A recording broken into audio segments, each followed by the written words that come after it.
ഗുജറാത്തിലെ മുണ്ടക്കൈ ഉരുൾപൊട്ടലിൽ കാണാതായവരുടെ കരട് പട്ടിക പുതുക്കി.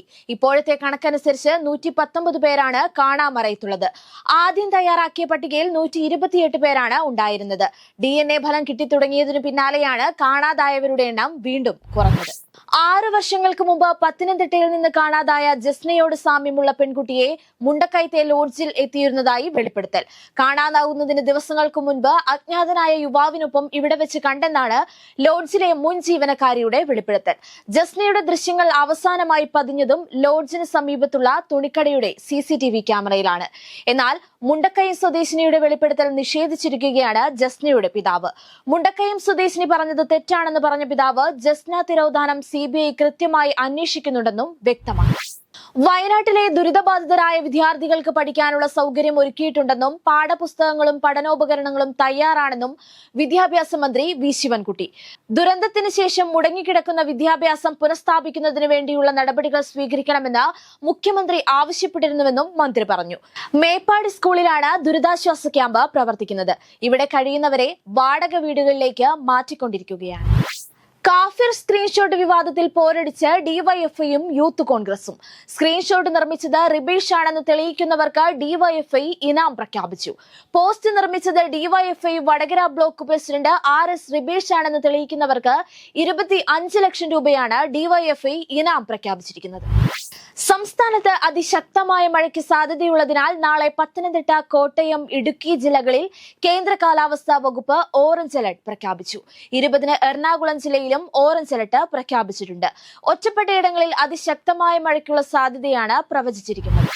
ഓട്ടോറിക്ഷകൾക്ക് സ്റ്റേറ്റ് പെർമിറ്റ് അനുവദിക്കാനുള്ള സംസ്ഥാന സർക്കാരിന്റെ നീക്കത്തിനെതിരെ പ്രതിഷേധം കടുക്കുന്നു. സർക്കാർ തീരുമാനം വൻകിട കോർപ്പറേറ്റുകളെ സഹായിക്കാനാണെന്നാണ് പ്രധാന ആരോപണം.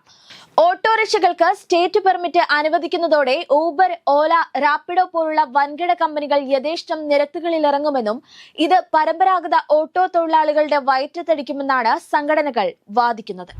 ജാർഖണ്ഡ് നിയമസഭാ തെരഞ്ഞെടുപ്പിന് തൊട്ടുമുൻപ് ഇന്ത്യ സഖ്യത്തിന് വൻ തിരിച്ചടി നൽകി മുൻ മുഖ്യമന്ത്രിയും JMM നേതാവുമായ ചെമ്പായ് സോറൻ BJPയിലേക്കെന്ന അഭ്യൂഹം ശക്തം.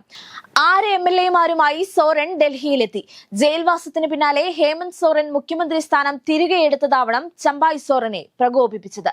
ജാർഖണ്ഡിൽ നിയമസഭാ തെരഞ്ഞെടുപ്പ് നടക്കാൻ 5 മാസം മാത്രം ശേഷിക്കെയാണ് ഹേമന്ത് സോറൻ സർക്കാരിനും ജാർഖണ്ഡ് മുഖ്യമന്ത്രി മോർച്ചയ്ക്കും വൻ ഭീഷണിയായി ചെമ്പായ് സോറന്റെ നീക്കം.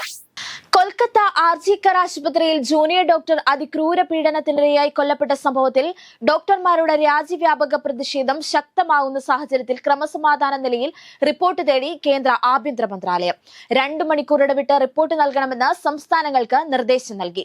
കൺട്രോൾ റൂമിലേക്ക് ഫാക്സ്, ഇമെയിൽ, ഫോൺ കോൾ മാർഗം അറിയിക്കാനും നിർദ്ദേശത്തിൽ പറയുന്നു. പ്രതിഷേധം വ്യാപകമാകുന്ന പശ്ചാത്തലത്തിലാണ് കേന്ദ്ര സർക്കാർ നിർദ്ദേശം നൽകിയിരിക്കുന്നത്. സ്വകാര്യ മേഖലയിൽ നിന്ന് ഉദ്യോഗസ്ഥരെ ലാറ്ററൽ എൻട്രി വഴി നിയമിക്കാനുള്ള കേന്ദ്ര സർക്കാർ തീരുമാനത്തിനെതിരെ ലോക്സഭാ പ്രതിപക്ഷ നേതാവ് രാഹുൽ ഗാന്ധി. UPSCക്ക് പകരം RSS വഴി ജീവനക്കാരെ നിയോഗിക്കാനാണ് നരേന്ദ്രമോദി ശ്രമിക്കുന്നതെന്ന് രാഹുൽ ഗാന്ധി ആരോപിച്ചു. ഇത് ഭരണഘടനയ്ക്ക് നേരെയുള്ള അതിക്രമമാണെന്നും രാഹുൽ കുറ്റപ്പെടുത്തി. US പ്രസിഡന്റ് തെരഞ്ഞെടുപ്പിലെ ഡെമോക്രാറ്റിക് പാർട്ടി സ്ഥാനാർത്ഥിയും ഇന്ത്യൻ വംശജയുമായ വൈസ് പ്രസിഡന്റ് കമല ഹാരിസിനെതിരെ വ്യക്തിപരമായ ആക്രമണം തുടർന്ന് എതിർ സ്ഥാനാർത്ഥി ഡൊണാൾഡ് J. ട്രംപ്.